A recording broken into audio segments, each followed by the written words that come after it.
adaptation of Daphne du Maurier's novel, which famously was filmed by Alfred Hitchcock, 1940, and famously you haven't seen.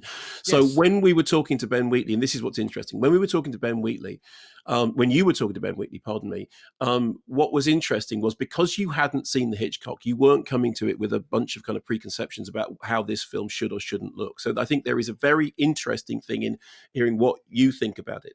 From my point of view, I think what's interesting is this. I went into Rebecca feeling that I was, it was trepidatious because the Hitchcock is a huge, great, big, monolithic thing. However, I am somebody who thinks that, for example, I've said this before, I prefer the Jim McBride version of Breathless to the original Abu Dusuf.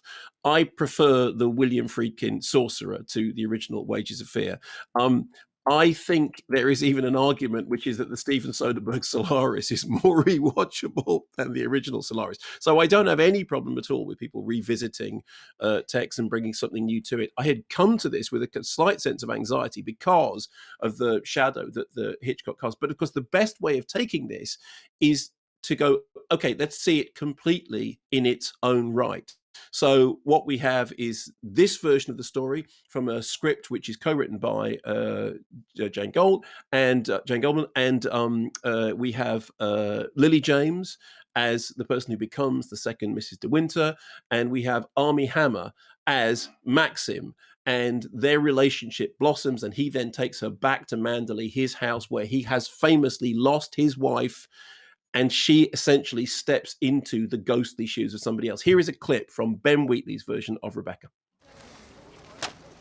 So, what is it you do for... I'm what's called a lady's companion.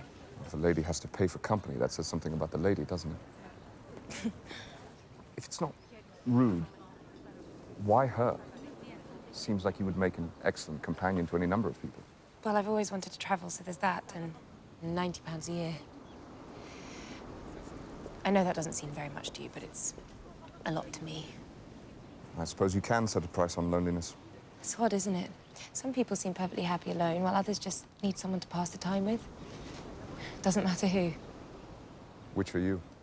Well, my parents are dead, so I'm used to being alone. So I remember when I first heard about this, I interviewed Ben Wheatley about something else. I said, "What are you doing?" He said, "I'm doing Rebecca." And I said, "What, the Rebecca?" And he said, "Yes, there's a Jane Goldman script." And I like Jane Goldman script stuff very, very much. And it was like, oh, okay. So this is going to be a different take, and how are you going to do it? And it is a completely different beast. I mean, the primary differences are, I think that the central character has more agency, perhaps more agency in her own fate, rather than just being caught up in a larger mechanism than in the original film. Also, in terms of the way in which their relationship blossoms, it's more romantic. It's more passionate.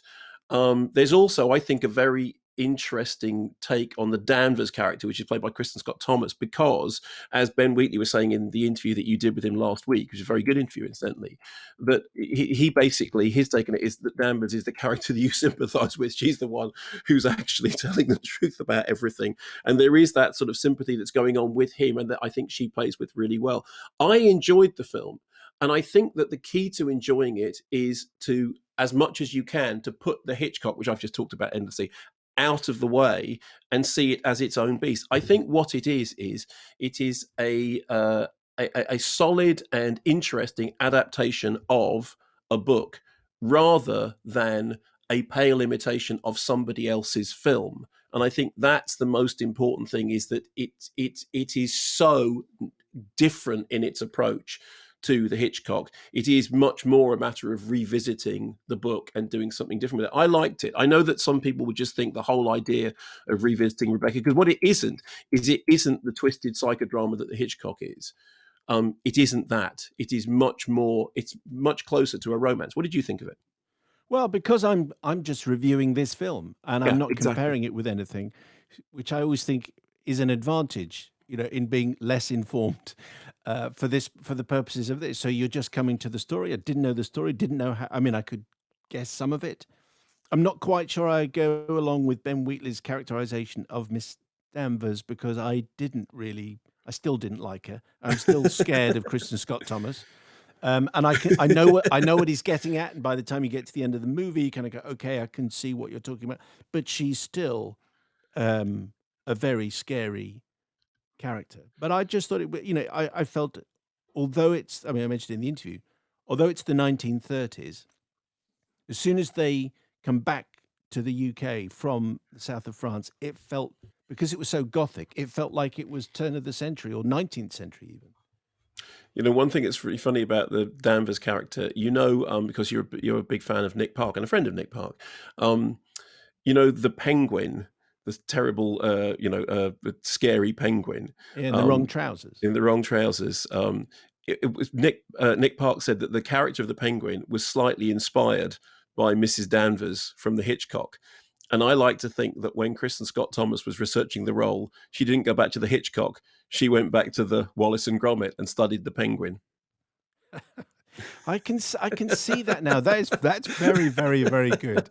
I like that. I should have mentioned that to Ben Wheatley. But nice that he's got Pentangle. Yeah, yes, actually, and a weird and completely anachronistic, but actually works really well, use of Pentangle. Funny enough, when I was watching it, I thought Simon will love this bit. Well, it does really stand out. You think, where on earth did this come from? I was hoping he'd find some John Denver, maybe Calypso or maybe Rocky Mountain High, but clearly it was not considered appropriate for this 1930s movie. There's a kind of folk horror thing going in there because, Ben Wheatley has dealt with that before to some extent in Kill List. But I just knew, a bit of the tangle, that'll get Mayo.